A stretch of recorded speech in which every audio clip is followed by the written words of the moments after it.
Praise the Lord, everyone, and welcome back to the 6th episode of the Pentecostal Minister. Today I'm joined by Reverend Brent Brosam. Brother Brosam, how are you doing today? Doing well. So good to be here. Appreciate you taking your time out of your day to be on this podcast. It does mean a lot. Brother Brosam, you've been preaching our Breakthrough Ministry Training Conference this year, and might I just add, doing a wonderful job. And then today, preaching for our home church in Mankato, Minnesota. So I greatly appreciated the message today. All of the 3 sermons that I've heard you preach so far have been phenomenal. Thank you. And then also the the session I sat in on couples and all that. I'm not even a couple, but it was a great session. It's prophetic. It's prophetic. I believe it. I believe it. So before we dive into the actual questions, I just have kind of just an icebreaker. So what is your favorite food? My favorite food probably would, you know what, it's even hard to narrow it down to one. I agree. I'm kind of I would probably say I really like Italian. I like Italian food, but I try to stay away from it because it has a lot of carbs. Yeah. And so I've kind of gravitated towards Mediterranean, believe it or not, Mediterranean foods. It's fresh. I like it. Yeah. The hummus, all that kind of stuff goes together. I can eat that a lot. Yeah. Often. I feel like that's a lot of people's. I've interviewed about 5 other people so far, and it's been kind of that same thing. Really? Mediterranean. Yeah. I used to love pasta. Pasta, it really liked me, and I had to back away from it. So, yeah. Well, that's awesome. Okay, so also, let me just ask you another here. What is one of your favorite hobbies? You know, the past few episodes, I've talked just mainly about food, but I kind of want to dive in. There's another life that ministers live that's not just church. It's not just ministry, but you guys are normal people. Yeah. You guys have normal lives. So what is your kind of hobby that you'll find yourself, maybe you and your family will find yourself doing just on any given day? I got a couple of hobbies that I really like. I do like golf a lot. My son and son-in-law, they're golfers. And my wife, she's picking it up in the later years. Wow. So that's kind of a warm weather sport. Now, Yeah. I'm not great at golf. But the thing I like about it is it brings a lot of fellowship if I'm with other ministers. And I may not be as good a golfer as they are, but they don't care. It's not going to hamper their game. Yeah. And so that's kind of what I like about golf. It's just a good for conversation, for camaraderie. I like to be out there. You got 4 hours. Doesn't take all day. Yeah. But 4 hours, you can play even 9. And so to be with my son and son-in-law, I like that a lot. Yeah. It's conversation. You write in the card. But then I also enjoy, I'm a pretty avid duck hunter. I do like to duck hunt. Okay. Waterfowl. I like really wing shooting waterfowl. And here's what I like about that. I haven't been much of a deer hunter. Yeah. But I think it's because, now that I think about it, it's because deer hunting, it's kind of a solitary hobby. Yeah. Solitude in a tree, quiet. You're not taking a lot of food out there. You can't. Yeah. If you're duck hunting, you're in a blind or a boat. You're with 2 or 3 other people. You're talking, you're laughing. There's a lot of that camaraderie, and I think that's what I enjoy about some of the hobbies that I have. Yeah. Because at the same time, you can enjoy the hobby, but enjoy the company that you're with. So I would say those are probably the 2 hobbies that I enjoy the most. Yeah, I can definitely agree with you on the deer hunting thing. I literally have sat not today, but this year has been my first year trying deer hunting. I didn't get anything, and I sat for 3 days in a stand and didn't even see a deer. So I definitely understand the camaraderie, the kind of just being with your friends, being with people. Yep. Definitely makes things better. So let's dive in right now to these questions here. So I guess just to start things off, when did you feel a burden or a call to ministry? If there was a specific moment or if it was just kind of over a period of time, just kind of go elaborate on that one. Here's what it was for me. I was probably, and I didn't really know what it was at the time, but I was probably 12 or 13 years old. And it wasn't a one-time event. I've heard some testimonies of others, how they were called, and it was because their calling or direct was so different than mine. Yeah.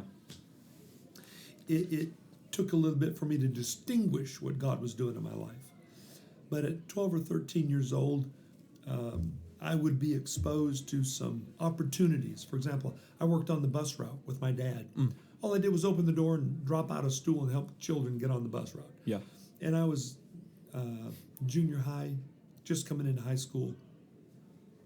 A bus route, I started playing the bass. And everything I started to do for the Lord in ministry direction, it just seemed to intensify to the place. It was almost like the scripture, the steps of a good man are ordered of the Lord. Yeah. And so I didn't get there. I didn't jump the Grand Canyon to today I'm called to preach. Yeah. It was more of a daily stepping stones of ministry that led me to ministry. So that by the time I got to be graduated out of high school, there wasn't anything else for me to do but go to Bible school. That was what I knew to do, and I pursued. My dad was a construction worker. I had no exposure to ministry at all. I needed Bible school because it exposed me to a lot of ministry, ministers, and it helped. I didn't even know where sermons came from, although I had been preaching nursing homes ever since I was 16. But it was I was just kind of raw. I had nobody to show me. So Bible school was essential for me. But I would say my calling was not a particular day or an event. It was something that just unfolded from the time I was probably 12 or 13 years old. Yeah. And that's what I like that because, and I keep referring back to the other episodes, but the other episodes that I've done with other ministers, they have said the same thing. It's not just a certain day where they're like, oh, now all of a sudden I'm called to preach. Yeah. And it kind of seems like that was the stigma maybe for a little bit, like just maybe people who weren't educated fully or kind of newer to this thing, they thought it would just have to be a specific thing, yeah. And it's just not. I would agree that it's a process. It was a relationship with me. Yes, yeah. Amen. So question 2, how do you balance priorities, especially now in your stage of life? How do you balance those priorities? Ministry, family, personal life, work with the church, things like that. You have to be very intentional. When I was in Bible school, Daryl Johns gave me a book, Ordering Your Private World, by, I believe it was Gordon MacDonald. I think that's the author. But I know it's Ordering Your Private World. And one of the statements in there was, I think it was the tyranny of the urgent. It's the things that seem urgent. You will get drawn. They pull for you. They distract you. They demand your attention. So, particularly in ministry, everything seems so important. Yeah. And we never get it all done today. There's always putting it on the to-do list. Okay, I didn't get this finished, so I'm doing it tomorrow. So to balance, you have to be very intentional about that. Yeah. Whenever I was married and our children, I will say this: I didn't do as good a job looking back as I really should have. We were church planners. I was probably 37, 38. We didn't. My children were 3 and 5 years old when we went there. And so I was throwing everything I had into planting the church. And it was so demanding that in the early days, I spent time. I wish I'd have spent more time. Yeah. And it's because I don't think I was quite as intentional about balance. So I think the main thing for me is you've got to know that your family is first and foremost. Simple things like taking time off with them. Yeah. Where I'm not pastor taking them on vacation. I'm dad taking them on vacation. Right. So it's those kinds of things. Yeah. And when you do, here's what I realized is that I am a better minister. I'm a better pastor, better leader when my family is taken care of. Yeah. I don't have to worry. I'm not doing the work of God and feeling guilty about them not being taken care of. So when my family's better, I'm a better leader. So yeah. I think it's just very intentional. Being intentional. Things like vacations, time away, weekly time, family meals. Those are the things that, if you'll put those things naturally in your life, weekly and even yearly, there's a lot that comes out of that brings for a healthy home. Yeah, that's great. I think actually I wrote down a quote. I believe it was during that couple session. Actually, it was either you or your wife, and you said that healthy homes make healthy families, or harmonious families, or something like that. The best thing that you can do for your church is have a healthy home. Yeah. Because a healthy home, it is ministering to the church. Right. Yeah. So yeah, absolutely. Yeah, that one stuck out to me very, very much so. Question 3: what are some of the biggest challenges you see young ministers face today? I would say, now this is just observation. I feel like we're kind of in transition. Mm-hmm. Just this week, matter of fact, Friday, my pastor, Paul Mooney, passed away. Mm-hmm. Tremendous loss. I draw from him. I draw from his vision, from his wisdom. Yeah. Often, but it seems like we're losing even more so. We've seen it in times past, but that whole top tier generation is getting older. Yeah. And so your generation, I would say the influences. I needed people like that in my life to keep me prioritized, balanced. And so I think one of the greatest cautions for your generation is beware of we hear this word influencers. Yeah, yeah. Everyone wants to be an influencer on social media. Mm-hmm. And the influences today are so in your face. And so I think that we've got to be careful who we choose to listen to, what voices we allow into our lives. And I think the challenge today is to find apostolic voices that will speak into your life, where you give them just almost an open door policy. Yeah. You got to be careful who you let speak into your life, but I need somebody to be accountable to. Right. I need somebody to speak, make sure that I have friends that I have told, listen, if you see anything in me that is not, it's not a healthy thought, or if it's a direction that you see me bending, you owe it to me as a friend to tell me, to warn me, to caution me, because I'm going to tell you if I see it in your life. Yeah. So we need that in our lives. Young people need more than their peers. Mm-hmm. We need some good, healthy voices speaking, and beware of influence. What's part of the sermon that I preached on today is the book of Deuteronomy, when they were passing into a land they've never been before. He was warning them of the influence of the culture of that land, so it doesn't rub off. And I think that's probably the biggest area because there's a lot of popular ministries out there. Yeah. I'm not talking about apostolic, but that can draw our attention. And while we're trying to grow our churches, we don't want to adopt some non-biblical, unhealthy culture as we do that. Yeah. I think that's the biggest thing. That's very good. Yeah, absolutely. 4th question: what is the best piece of advice that you've received from another minister? And then, kind of to add to that, what is one piece of advice you would give to this generation of younger ministers?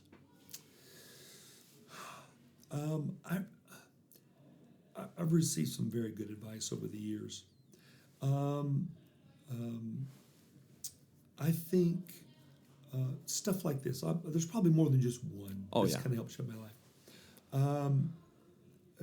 Be a reader. Have a personal, you've got to develop a personal growth path. And I heard Brian Kinsey say this. If you can't tell me what your personal growth, if I say, what's your personal growth path? And you can't tell me in the first 30 seconds, you don't have one. Yeah. You've got to know what it is. Yeah. So we've got to be readers. Yeah. One of the things that I think for young people, I neglected this until I got a little older, but I even spoke about this even at Breakthrough. What a great conference. I was pleasantly, what a great conference. When when you start ministry, the things that you can get started, let's talk about some financial things for young ministers. We had some health issues. My wife and I both did. There were some, and when you're 20 and 25, you think, I'm impervious to that kind of stuff. I'm in my prime. I'm in my prime, and we don't see those things coming. But I don't see a lot of education when it comes to our financial stability. So I would say that get some good advice in your 20s. For example, when it comes to retirement funds, and I know this is practical, but it doesn't seem important now, but when you get to be 55 and 60, it's too late if you wait to that point. Yeah.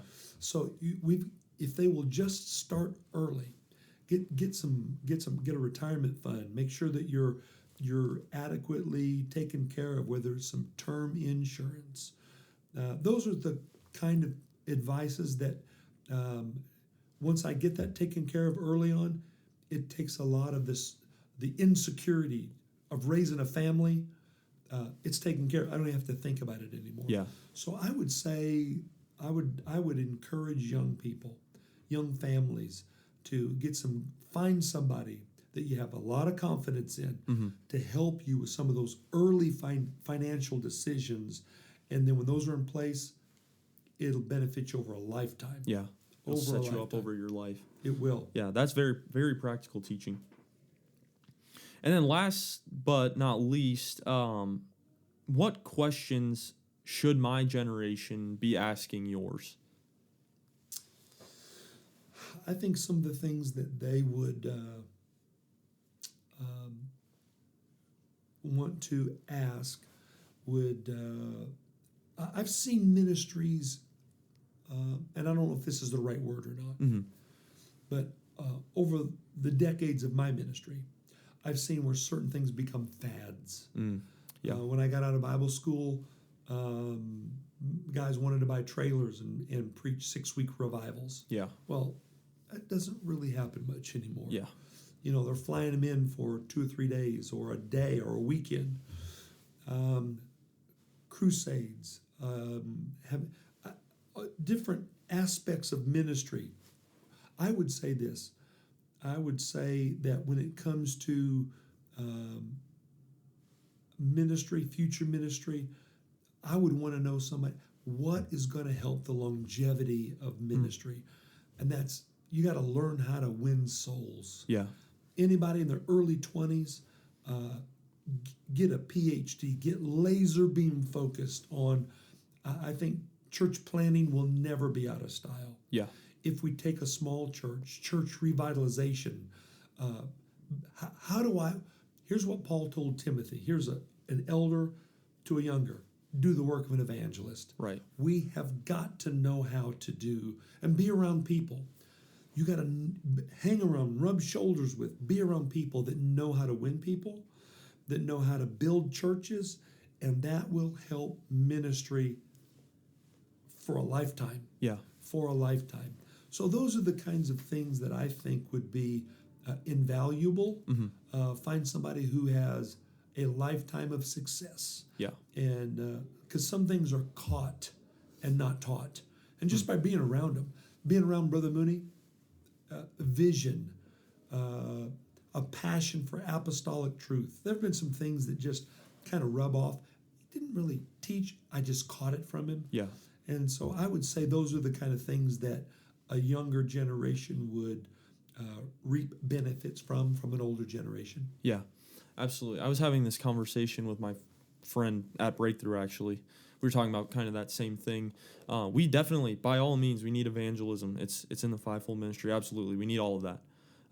But maybe personal to Minnesota, we need people that'll go and plant churches. We need people that'll go into unreached cities and unreached towns and little communities and start Bible studies, because there's we love evangelists and we need them, and they revitalize the church and all that. But Minnesota, personally, for this state, we need to have that growth of next town ministries, of reaching the lost and church planting. 100%, totally agree. But it's not just Minnesota; it's the East Coast. Right. Yeah. It's the West Coast. And here's what we're going to find: people in the Deep South probably aren't coming to Minnesota to start churches. Mm-hmm. East Coast, they're not coming. They're growing up their own local ministers. So I would say to invest yourself in that, and you'll have a prosperous ministry. God will use you in big ways when we do that. Absolutely.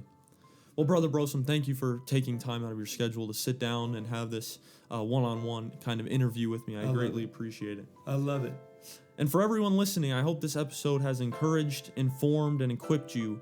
The time is now, and we are a generation that can reach the lost. Thank you for listening, and God bless.